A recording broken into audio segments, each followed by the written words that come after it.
L'interdiction de la vente des puffs ou cigarettes électroniques jetables ne semble pas troubler plus que ça le public. Je pense en vrai c'est bien parce que ça peut vite détériorer une santé et puis c'est très influençable. C'est une bonne chose parce que ça aggrave la santé des gens et pour moi c'est une bonne chose et ça ne fait pas de tentation pour les jeunes également.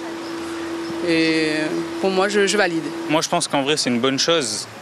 Parce que c'est vrai que surtout ça peut, ça peut engager les jeunes à fumer des cigarettes, à fumer autre chose.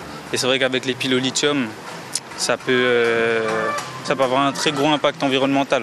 Les professionnels de la vente de ces produits s'attendaient à cette interdiction et n'ont pas renouvelé leur stock, qui comprenait des modèles coûtant de 6 à 25 €, suivant la contenance, mais surtout avec des batteries non recyclables. Voilà. Alors pourquoi nous les interdit? Tout simplement parce que, en fonction de la quantité, on a un certain nombre de bouffées qu'on peut faire.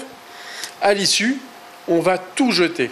C'est-à-dire qu'il y a quand même une partie de batterie en lithium qu'on va mettre à la poubelle. Ce qui n'est pas bon pour la planète. Et on le sait bien que le lithium, c'est pas très bien. Et donc de ce fait, ça a été interdit. Pour Patrick Nouveau, qui a ouvert son commerce il y a une dizaine d'années, seul l'argument environnemental tient. On a à dire que ça incite les jeunes à aller vers le tabac. Il faut savoir que l'essentiel des puffs que je vendais dans le magasin n'avait pas de nicotine. Les jeunes sont quand même relativement sérieux. On a même des parents qui ont attrapé des jeunes avec les premières cigarettes, qui les ont emmenés vers les puffs. C'était une alternative parce que nous, à notre génération, effectivement, on a pris des premières cigarettes, on a eu beaucoup de mal à en sortir. Les fabricants ont déjà trouvé la parade avec des puffs à batterie rechargeable. Seul le réservoir se jette.